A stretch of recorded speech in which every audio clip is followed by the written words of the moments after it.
Në ujërat e turbullta të deltës së lumit Pearl të Hong Kongut jeton një specie e veçantë delfini që tërheq turistë të shumtë. Por për shkak të shkarkimeve industriale nga Kina, peshkimit të tepruar dhe zhvillimit të madh urban, delfini i bardhë i Kinës rrezikon të zhduket. Me që ky lloj delfini është një mamal lokal dhe rrallëherë largohet nga mjedisi i tij, ndotja e ujit dhe trafiku i anijeve në Hong Kong ka një ndikim të madh tek ai. Ekspertët janë të mendimit se vetëm një numër shumë i vogël i këtyre delfinëve do të mbijetojnë në këtë mjedis të prekur ndjeshëm nga zhvillimi intensiv ekonomik në pjesën jugore të Kinës.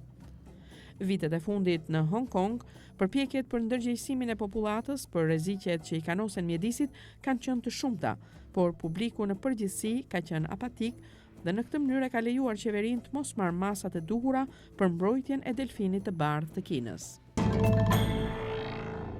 Gjuetia komerciale e fokave në Kanada është shfrytëzimi më masiv i mamalëve të ujit në botë.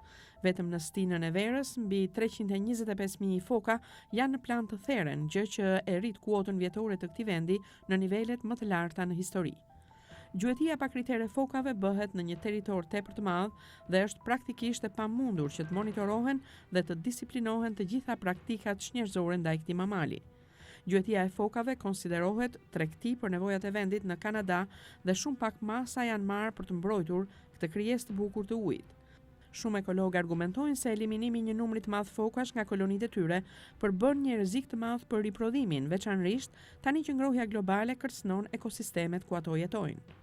Megjithse rregullat e gjuetisë janë tani më të rrepta se më parë, shumë pak është bërë për të penguar vrasjet brutale të mijëra fokave çdo vit.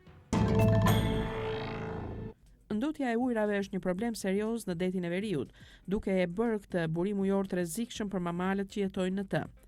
Dhe dy nga problemet më serioze janë helmimi i peshqve dhe pasojat negative për turizmin.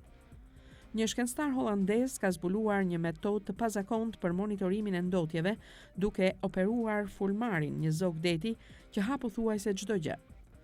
Bashkimi Evropian e ka mbështetur punën e këtij shkencëtari, duke e shtrirë këtë praktik monitorimi në të gjithë zonën e detit veriut, në përpjekje për të identifikuar llojet e mbetjeve, me qëllim që të merren masat e përshtatshme që ato të mos përfundojnë në det. Krahas kësaj, peshkatarët inkurajohen të sjellin për studime të gjitha mbeturinat që ngecin në rrjetat e tyre. Veprimtarët e mjedisit këmbgulin se ndalimi i derdhjeve të mbeturinave në det është një domosdoshmëri etike për të ruajtur të shëndetshme ekosistemet detare.